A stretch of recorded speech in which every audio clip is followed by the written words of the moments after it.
नमस्कार, आप देख रहे हैं news one north east. Congress के पूर्व अध्यक्ष राहुल गांधी ने शनिवार को दावा किया कि पिछले लोकसभा चुनाव में करीब 100 सीट पर धांधली हुई है और अगर इनमें से 15 सीट पर भी धांधली नहीं हुई होती तो नरेंद्र मोदी आज देश के प्रधानमंत्री नहीं होते। Is the Prime Minister of India with a very slim majority.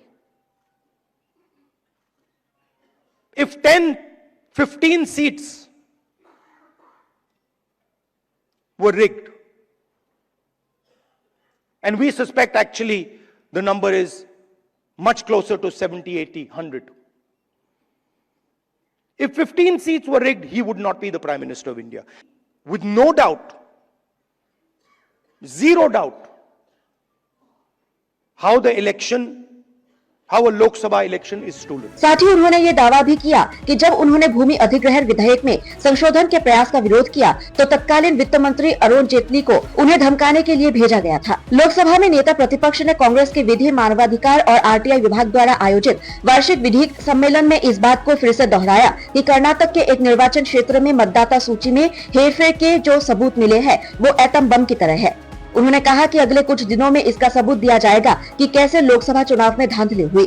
निर्वाचन आयोग में कर्नाटक में मतदाता सूची से जुड़े राहुल गांधी के दावे को 1 अगस्त को निराधार बताया गया। राहुल गांधी ने कार्यक्रम को संबोधित करते हुए कहा, आज नरेंद्र मोदी प्रधानमंत्री पद पर बहुत ही साधारण बहुमत के साथ है।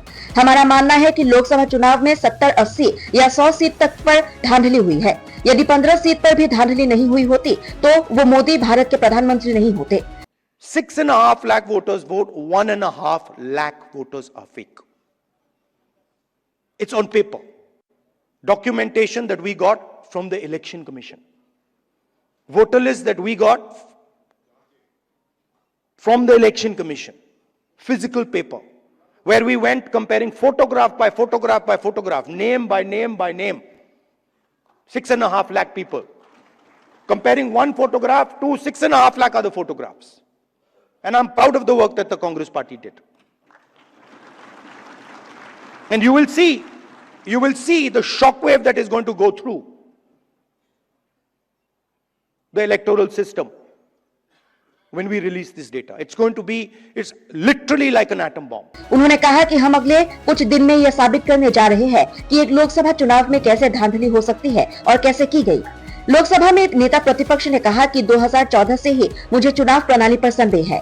भाजपा की प्रचंड जीत हासिल करने की क्षमता आश्चर्यजनक है। महाराष्ट्र में जो हुआ उसने मुझे इस मुद्दे को गंभीरता से लेने पर मजबूर कर दिया। राहुल गांधी ने कहा कि मैं बिना सबूत के कुछ नहीं बोल सकता, लेकिन अब मैं बिना किसी संदेह के कहता हूँ कि हमारे पास सबूत है। उन्होंने कहा कि इन सबूत के आधार पर देश को दिखा दिया जाएगा कि निर्वाचन आयोग की संस्था उस तरह काम नहीं करती जैसा उसे करना चाहिए तथा ये समझौते का शिकार हो चुकी है। We did not have proof, so we could not make these type of statements earlier. But I am making this statement confidently because I have 100% proof now. Congress के शीर्ष नेता ने शुक्रवार को दावा किया था कि निर्वाचन आयोग वोट चोरी में शामिल है और इस बारे में उनके पास ऐसा पुख्ता सबूत है जो एटम बम की तरह है, जिसके फटने पर आयोग को कहीं छिपने की जगह नहीं मिलेगी। निर्वाचन आयोग ने उनके आरोपों को निराधार और निंदनीय करार दिया तथा कहा कि अब कांग्रेस के पूर्व अध्यक्ष ने आयोग और उसके कर्मचारियों को धमकाना भी शुरू कर दिया है। राहुल गांधी ने कार्यक्रम में ये भी कहा, मेरी बहन ने मुझसे कहा कि मैं आग से खेल रहा हूँ और मैंने कहा कि मुझे पता है कि मैं आग से खेल रहा हूँ और आग से खेलना जारी रखूंगा। उन्होंने कहा कि आखिरकार आप में से अधिकतर लोगों की तरह मैं भी आग में विलीन हो जाऊंगा। मेरे परिवार ने मुझे सिखाया कि कायरों से नहीं डरना चाहिए। सबसे कायरतापूर्ण काम जो आप कर सकते हैं वो है किसी कायर से डरना। उन्होंने दावा किया कि सत्तारूढ़ दल की विचारधारा काफी हद तक कायरता पर निर्धारित है। Bureau report, news one north east.